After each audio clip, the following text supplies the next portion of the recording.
Okay, Assalamualaikum and selamat sejahtera. So today we will continue on your chapter 9, which is about network design and LAN design. So kita dah masuk chapter 9 dah, sikit saja lagi sebab total for networking subject is only 10 chapters saja. So this is chapter 9 and then we go to chapter 10 and then your presentation and then we will study past year punya exam ataupun we will discuss on some tips for you for your examination nantilah.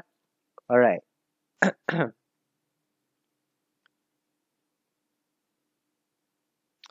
For chapter 9 ni kita ada 6 subtopik. Requirement dia untuk network design and then wiring configuration, wired LAN standard, wireless LAN dan juga wireless LAN standard. Sebenarnya benda ni simple je. Kita nak tengok apa requirement yang diperlukan untuk menentukan sesuatu design dalam kita punya rangkaian network tu. Okay. Itu tujuan utama chapter 9 ni. Okay. Requirement for network design. So, computer network biasanya bergantung on cables and network device to support its infrastructure. So, cable connect and delivers data between different computers and device on the network. So, maksudnya dekat sini, kekuatan sesuatu network tu macam kelajuan dia, kepantasan data transfer semua tu kan bergantung kepada jenis kabel yang kita pilih, bergantung kepada macam mana kita set up network tu, macam kita pernah belajar topologi tu kan, kestabilan dia pun sama and so on lah. So antara factors ataupun perkara-perkara yang you have to take note when you want to decide a network design, nak menentukan design sesebuah network kan. Contohnya korang nak buat nak memasang rangkaian network di satu office ke rumah ke. So ada 1, 2, 3, 4, 5, 6, 7, 8, 9. Ada 9 factors yang you have to go through. Yang ni anda kena hafal key points ataupun factors that you have to consider dalam memastikan successful network ataupun a great and effective network. Okay. So first ialah study of the present and future need. Kita kena kaji keperluan sekarang dan keperluan masa depan. Proper planning of the required network. Kena plan dengan sebaiknya lah. Planning for the operating system and other groupware. Logical planning of the network architecture. Physical planning of the network. Kita ada logical dengan physical. Nanti saya beritahu beza dia. Cost evaluation. Berapa banyak kita willing to spend untuk melakukan network tu. Future expansion. Yang ni kita kena consider juga. Sebab bila kita buat sesuatu network, kita kena fikir masa depan tu adakah kita ada kemungkinan untuk memperbesarkan office tu ke, tambah bilangan komputer ke and so on lah. So mesti ada consider juga about future expansion.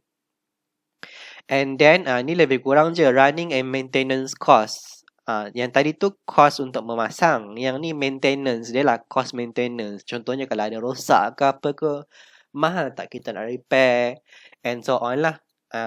And last one, apa security yang kita nak tetapkan dalam network kita supaya mengelakkan berlaku pencerobohan, contohnya hacking and so on kan. Alright. So we will go through one by one. Organization need. Keperluan organisasi.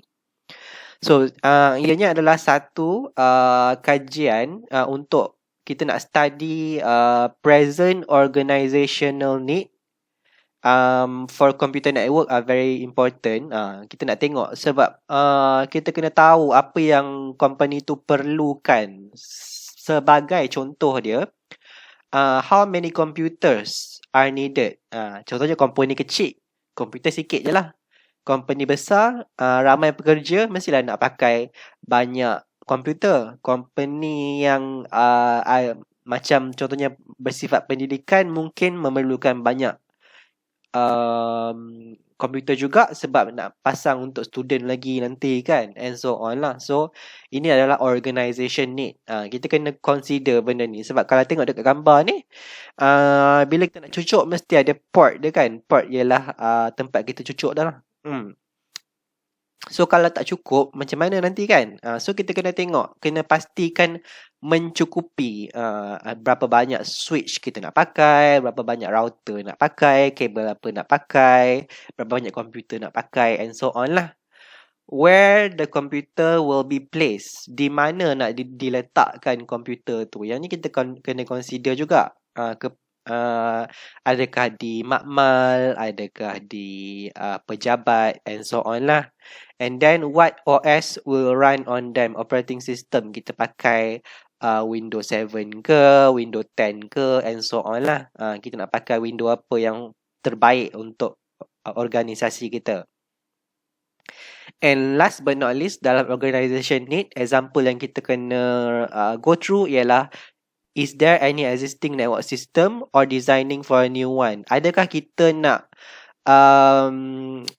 sekadar improve the network system ataupun kita nak produce a new network? So between those two lah you have to consider. Okay, the second one is we have to go through about the cost evaluation. Sebab ialah because a small company normally akan invest only small amount of money to design a network, right? So depends on how much you're willing to spend. So cost issue ni is very big juga dalam network design. So many cost issue have to be considered sebelum dan selepas design tu dilakukan. Kita tak boleh tengok sebelum saja, sebelum dan selepas. So it arise from initial purchase, daripada pembelian peralatan tu, software, cabling and networking device. Kita kena fikir jauh cost tu. Kita tak fikir sekadar beli komputer. Komputer ni murah belilah. Kena fikir juga software apa yang dia support, kabel apa yang dia boleh pakai, and so on lah. So kalau let's say anda nak performance bagus, mungkin you have to spend a little bit more compared dengan something yang you nak save. Kalau you nak save more, maybe you have to pick something that is cheaper lah kan. And then last but not least dalam cost evaluation ialah the ongoing cost. Cost yang berterusan can be another deciding factor for choosing a design. Maksudnya dekat sini ada tak apa yang kita perlu bayar secara bulanan? Sebagai contohnya subscription. Contohnya korang connect dengan internet kan. Contohnya dekat rumah lah. Contohnya kan, mesti ada internet. Itu kena bayar bulan-bulan kan. Even dekat office pun kalau korang connect dengan TM ke, Streamix ke or Unify ke, mesti ada bayaran bulanan kan. Yang tu kena consider juga sebagai cost evaluation. Alright. Next, bandwidth requirement. Yang ni senang kata the simplest word that I can say for bandwidth ni lebih kurang macam speed dia lah. Tapi dekat dalam kita punya untuk the most precise punya definition for bandwidth ialah dia represent the capacity of the connection. I think this one we have covered in the previous chapter.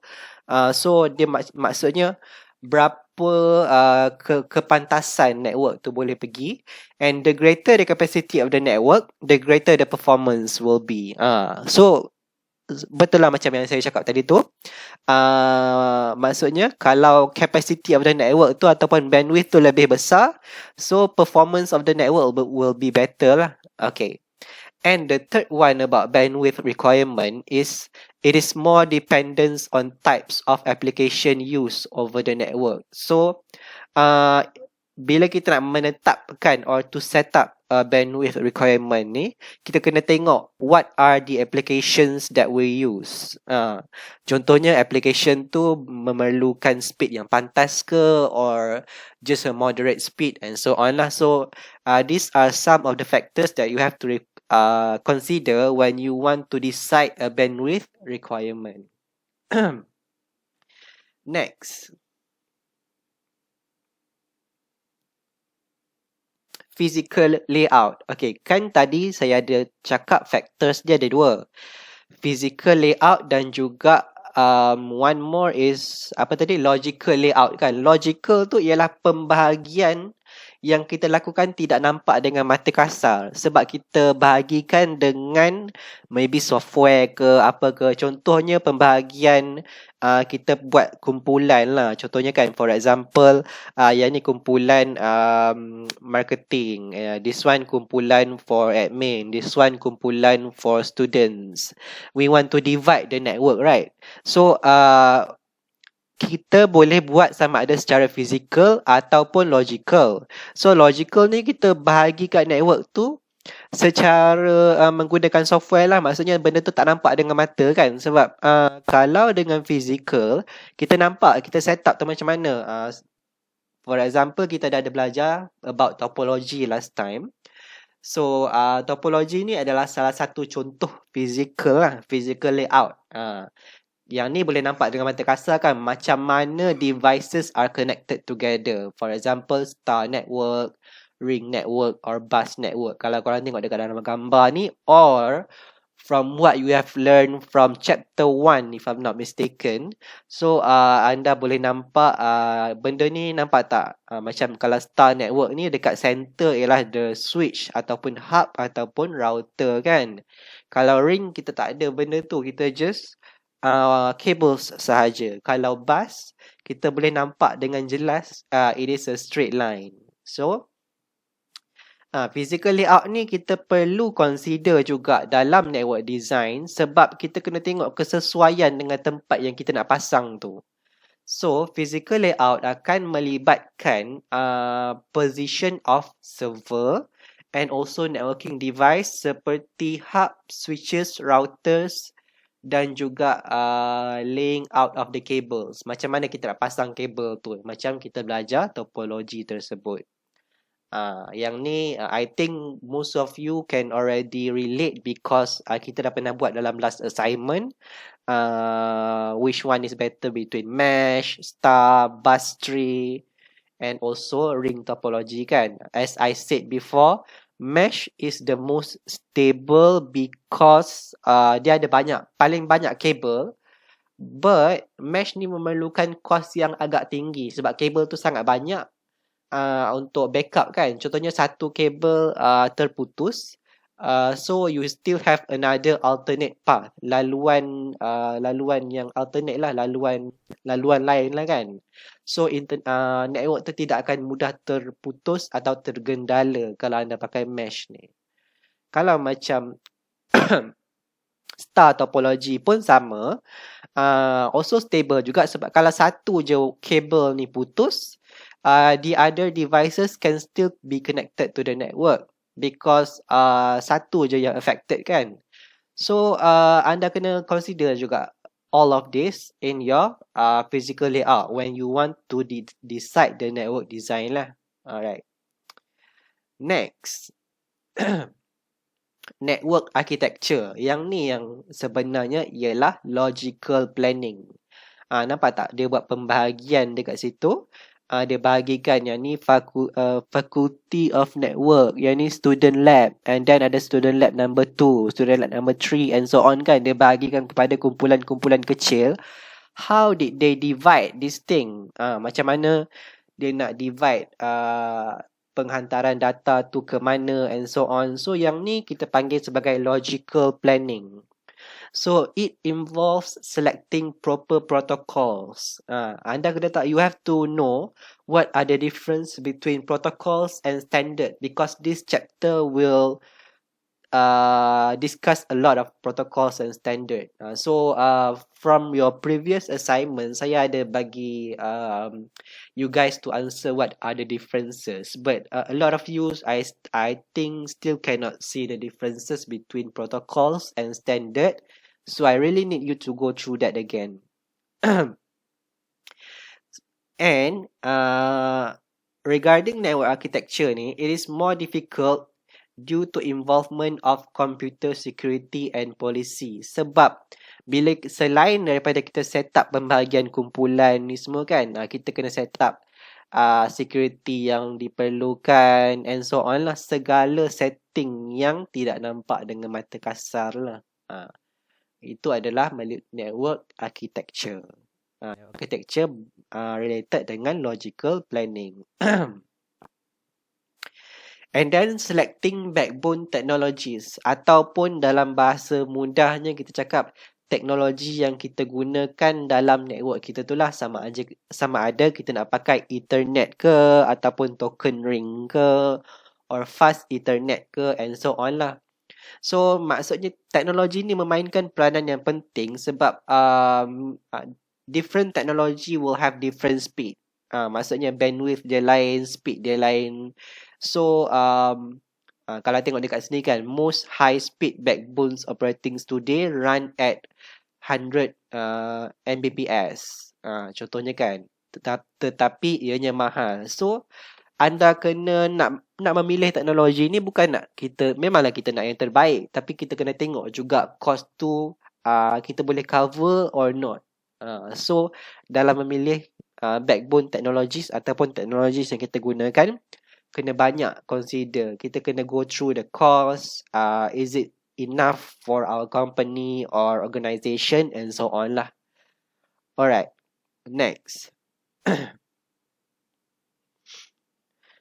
9.2 network wiring configuration. Okay, kita ada dua kan, network wiring, satu lagi wireless kan. Okay, wiring is the most difficult part of any network installation. Sebab apa? It depends on the location of server, workstation and structure of office building. Kita nak design sesuatu network tu, nak contohnya macam korang pernah buat dalam assignment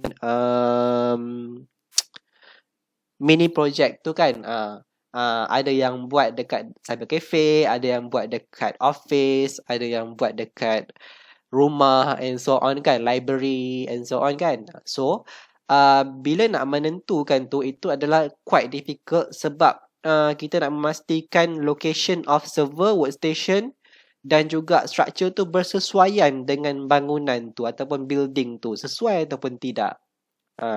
Kalau bangunan tu kecil, takkanlah kita nak guna mesh pula sebab it will be very messy sebab terlalu banyak cables yang digunakan. So we have to consider the size of the building as well. And then network wiring configuration ni, kita kena tengok cabling cost dia juga. Yang ni pun saya pernah bincangkan juga. Cabling cost ni korang kena tengok dekat dalam topologi tu juga. Yang mana topologi yang paling banyak menggunakan kabel and yang mana yang topologi yang menggunakan paling sikit kabel. Selain cost, korang kena tengok juga dia punya consistency and so on lah. Kena tengok lah kestabilan dia semua tu kan. Korang nak for example organisation tu sangat penting untuk sentiasa beroperasi. So you have to make sure the topology is the best for that organisation lah. So cabling cost depend on the quality and quantity of the cable used. Tengok, ingat tak saya pernah cakap mesh topology memerlukan cost yang sangat tinggi sebab kabel dia sangat banyak. And then cabling cost yang lain yang kita kena fikirkan, kabel apa yang kita nak pakai. Ingat tak kita pernah belajar ada coaxial cable, UTP cable, fiber optic and so on lah kan. So in deciding this cabling ni, you have to go through very detail of each of these things. So either it is suitable for your organisation or not, and suitable with your costs and berapa banyak yang you are willing to spend. Another cost yang perlu digunakan dalam network wiring ni ialah installation. Even installation pun sometimes we will still memerlukan kita spend a little bit of money, right? So connectors, wall plates, jacks and patch panel cost. Yang ni kita kena consider juga dalam wiring tu. Sebab bukan kabel sahaja yang memainkan peranan dalam kos untuk cabling ni. Kita kena consider juga adakah mudah di-install, mudah atau tidak untuk kita maintain, connectors dia mudah didapati ke, harga dia okay or not, and so on lah. Okay, that is about network wiring configuration. Okay, yang ni kita dah pernah belajar juga. So, dia macam more like a summary for you guys lah. So, the characteristic of these cables refer to the network requirement. So, korang boleh tengok the comparison between UTP, STP, coaxial and fiber optic. UTP unshielded twisted pair. STP shielded twisted pair. Coaxial cable, fiber optic. So, kalau korang tengok dekat sini, yang paling murah memanglah UTP dan installation dia lebih easy. Tapi korang tengok dekat speed ni ataupun bandwidth capacity ni sederhana saja, small. Dia tak not so good lah. But kalau company tu kecil, mungkin you can use UTP ataupun STP. When you are deciding between UTP ataupun STP ni, ingat tak STP ni kita ada shielded, perlindungan daripada noise. Kena tengok dekat mana kawasan yang anda pasang tu. So, in deciding all of these things, banyak factors yang you have to go through. Nak pilih which cable that you want to use lah. And then attenuation, yang ni pun kita dah cover dalam last chapter. So, basically this is all in deciding which cables, how they are connected together and so on lah, about network wiring.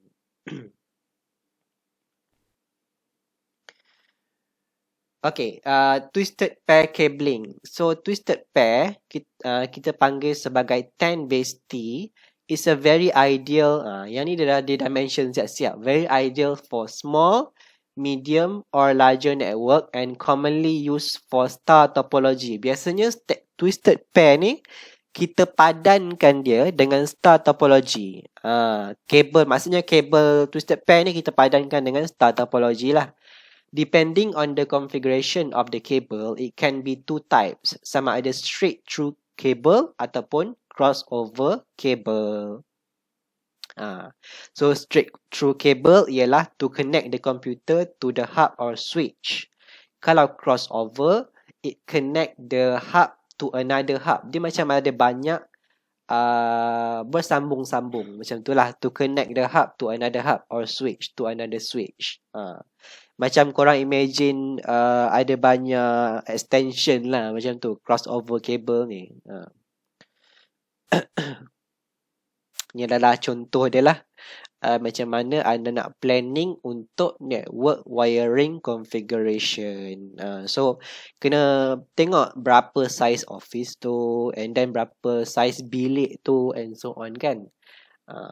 These are the things that you have to consider when you want to make sure that you are planning a very good wiring configuration. Next. Sekejap Okay. Thin coaxial cable ataupun 10-2. Yang ni pun sama, kita dah belajar. Thin, ingat tak? The other name is thin net kan? Thin coaxial cable ni kan? Very suitable. Yang ni dia dah mention juga. Kalau thin coaxial, it is very suitable for office network. Yang tadi tu star network kan. Kalau thin coaxial cable ni kita akan pakai for office. So maksudnya setiap kabel tu dia ada bersesuaian dengan situasi-situasi tertentu. But sebenarnya boleh je kita nak ubah, tapi yang ni is just the suggestion lah. Dan normally thin coaxial cable ni kita akan pakai dalam bus topology. Bus topology ingat tak yang straight je tu kan? That is about thin coaxial cabling. Next.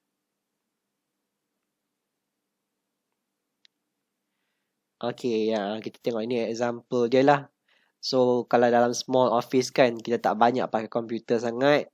So, dia pakai bus bus topology. So dia pakai thin coaxial cable. As you can see here, bentuk dia straight je macam ni.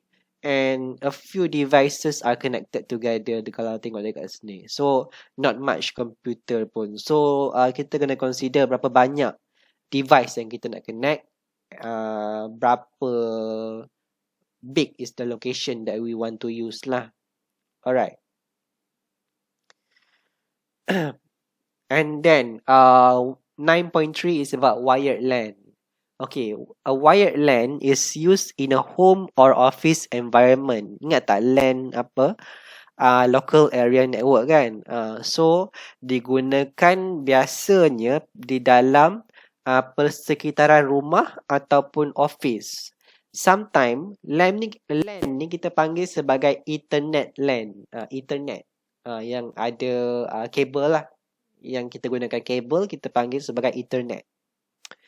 So, jangan confuse Ethernet dengan internet ya. Ethernet ialah something related dengan LAN. Okay.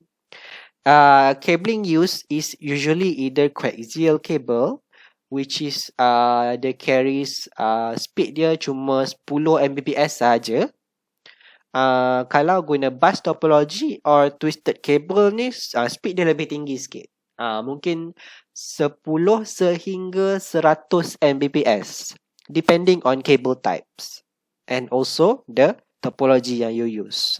So that is about wired LAN lah.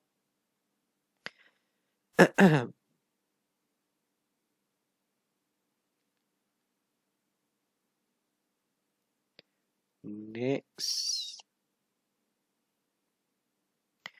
Yang ni ada kabel-kabel lain lah selain daripada yang dibincangkan tadi. Kita ada 10 base 2, 10 base 5, 10 base T and 10 base F.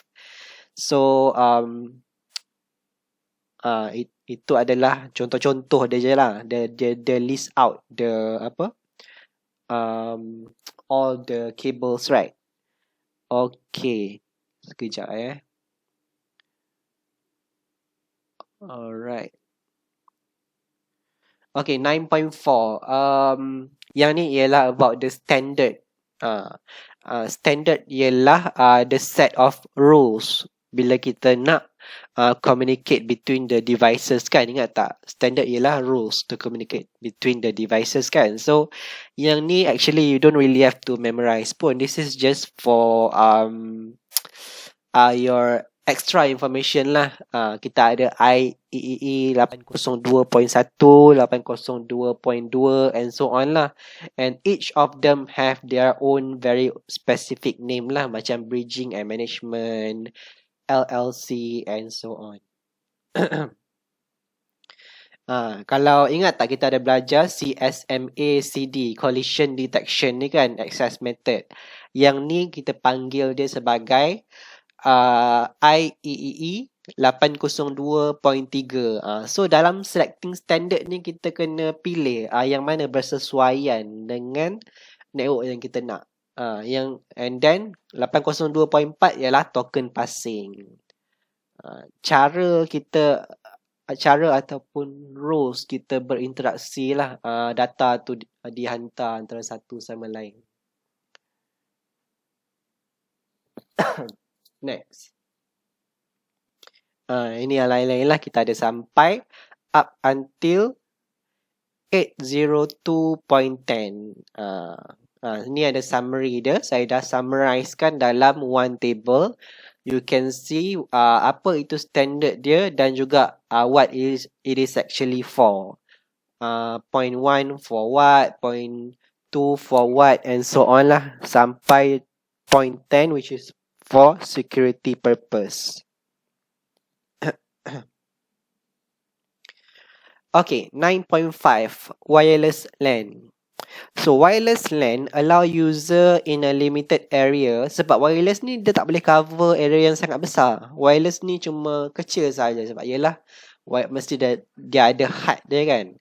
So it certainly contain only wireless user, but sometimes wired LAN with a special hub that allow connection through access point. Maksudnya cuma melibatkan pengguna-pengguna yang nak connect. Macam laptop ni tengok dia connect dengan wireless kan. So wireless LAN ni cuma pada area yang small sahaja. Unless kalau you nak cover a bigger area, you have to use something yang kita pernah belajar like last time. Apa nama dia? Saya dah lupa dah. Repeater, yes, repeater untuk repeat the signal ataupun memanjangkan signal tersebut. So korang boleh tengok dekat dalam example ni macam mana dia set up wireless LAN. So dalam wireless LAN kita boleh connect in few devices, right? But it is quite limited berapa banyak device yang boleh connect dan berapa jauh dia boleh connect.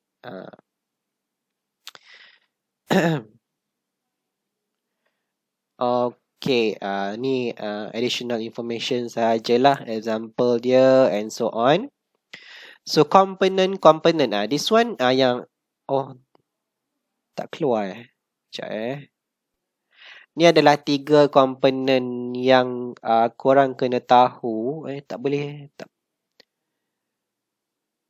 Okay, nanti korang tengok dalam slide. Actually, saya tak sure kenapa tak keluar bila saya play video ni. But these are the 3 main component yang terlibat dalam wireless LAN. Kita ada 3 device lah. Yang ni lebih kurang macam network interface card tapi untuk wireless punya. Nanti korang go through the slide. I need you guys to go through the slide of the name of each of this device. And remember, 3 aja komponen yang paling penting dalam wireless LAN.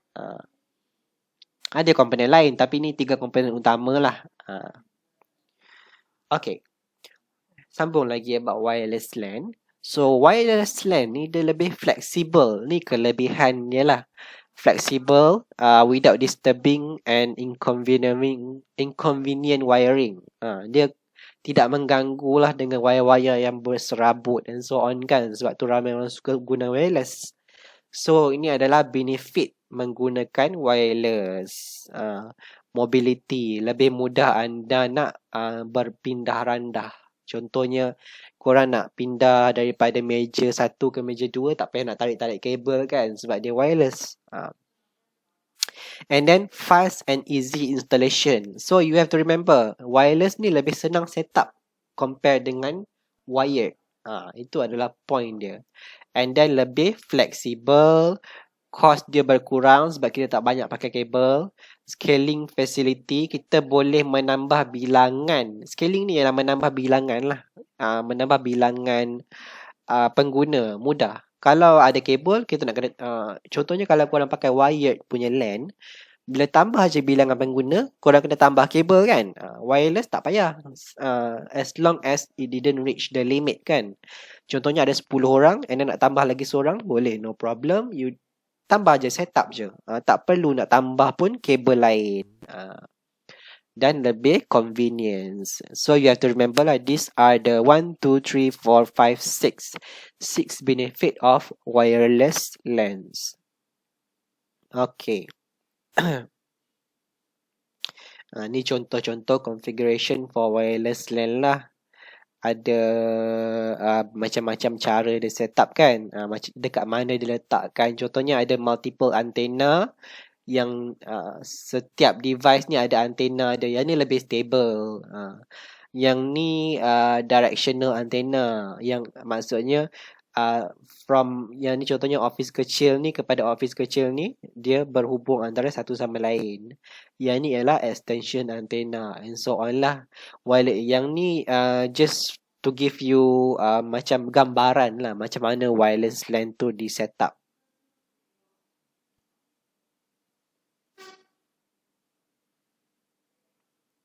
So wireless LAN ni juga ada nama-nama standard ataupun rules dia lah.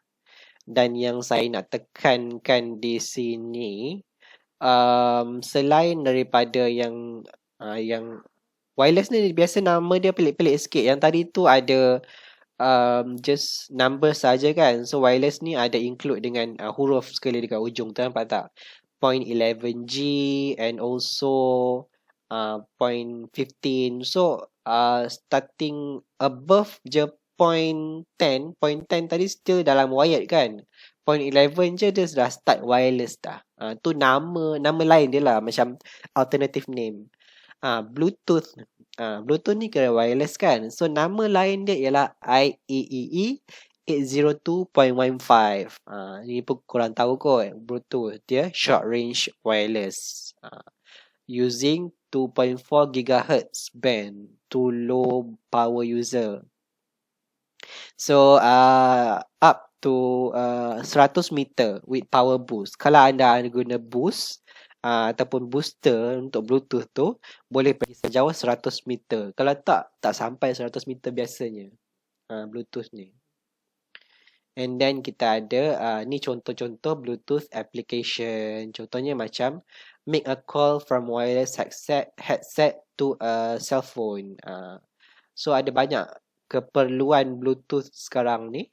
Kita ada Bluetooth PDA, Bluetooth PC, Bluetooth handy, Bluetooth camera and so on lah. So semua ni contoh-contoh device yang menggunakan Bluetooth. Infrared masih digunakan but not so much. So it is most suitable for indoor access. You have to take note sebab infrared ni very sensitive to light. So dia hanya sesuai untuk kawasan di dalam, contohnya dalam rumah ke, dalam office ke, tak boleh dekat luar lah. Indoor sahaja. So even kalau korang punya remote TV tu pun kan, itu pun pakai infrared juga sebab dia menghantar cahaya signal tu, so signal tu akan travel kepada penerima. So it is commonly employed in a short range communication among peripherals and PDA. So the device use infrared light emitting diodes. Biasanya dalam infrared devices ni, dekat hujung dia akan ada LED lah, LED untuk memancarkan. Dia bukan sekadar memancarkan cahaya. Cahaya tu menghantar signal sebenarnya. Okay. And then we have virtual LAN. Okay, virtual LAN ni ialah setting untuk LAN yang kita set secara yang kita tak nampak dengan mata kasar, because kita buat pembahagian. Contohnya pembahagian, kalau korang ada office mesti ada bahagian finance, bahagian admin and so on kan. So kalau korang buat secara virtual, maksudnya korang bahagikan tu menggunakan software ataupun benda tu tak nampak dengan mata kasar. Sebab kalau nak anda guna kabel, itu kita panggil sebagai physical kan. Yang virtual ni something that you cannot see but it is actually happening inside of your internet. Okay. And then this is the advantage of virtual LAN lah. So yang ni pun you kena ingat or memorize juga. Reduce broadcast domain, reduce management effort sebab tak banyak kabel, so kuranglah usaha yang diperlukan. Sebab setup saja kan, kita just setting je. And then reduce hardware requirement, increase control dan juga increase network security. Ini antara kelebihan menggunakan VLAN ataupun virtual LAN. Okay, ni adalah wireless application protocol lah. So you can go through that. So that's all for chapter 9. So basically sebenarnya chapter 9 ni nak bincangkan bila anda nak design network tu, apa factors yang anda kena tahu, and then anda kena tahu beza antara wire dengan wireless punya teknologi lah.